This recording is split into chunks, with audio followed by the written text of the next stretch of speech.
Good morning guys. So karon guys nagtanom mi og kamuting kahoy. So mao ni ang tanom ko guys.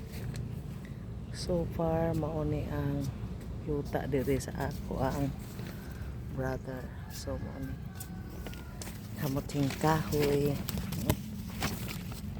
Kamuting kahoy among gitanong guys. So, ayun ani di ay magtanong og kamuting kahoy guys. Giamong gipalibot ni og tanom og kamuting kahoy. Kay may na lang na ay pang kuan ba? Pang snacks. So far yung ani diri guys. Na amin nananom diri. So karon kami nananumpod ni og kamuting kahoy. Then last ani is pinya guys, pinya.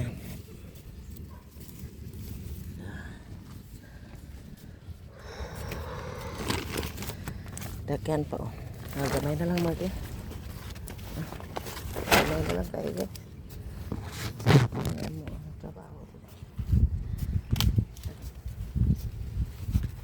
Kamuting kahoy.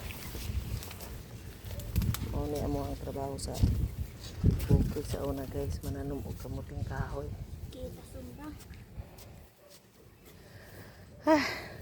Magtanim hindi biro ang magtanom di ay ani guys. Di lalim mananom di ay.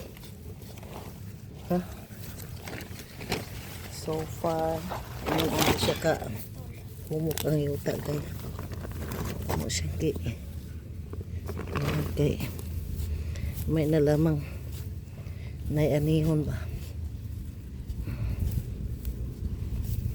Oh, diba?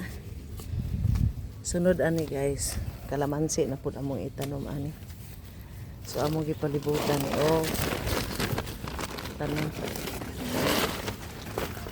sa mga tanom ani akong kuyo. Masig di ni mabuhi ba. Diba? Ngayon na siya mag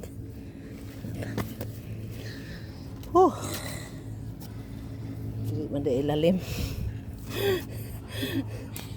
Dili ilalim dahil mananom guys. Hangaka. Hindi ako may tigtabon. Sana mo. Dili siya makita imong gitanom.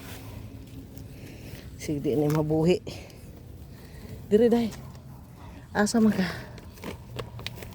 Oh, diha ko ka sa bundo. Oh, karon last among gitanom is pinya.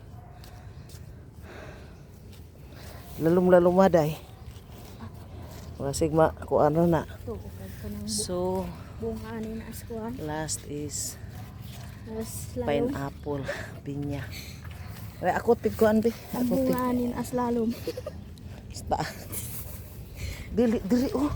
Dili sa corner. Dili last.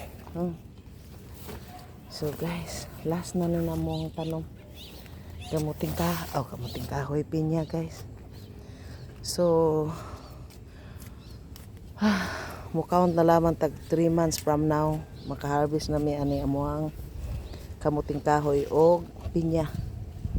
Sunod ani guys, kalamansi na pud among itanom og kuan mangga or lubi. Katong lubi mga dwarf pa dagay. So okay. So umuna ni guys ang amo ang farm diri. So guys, bye. Thank you for watching.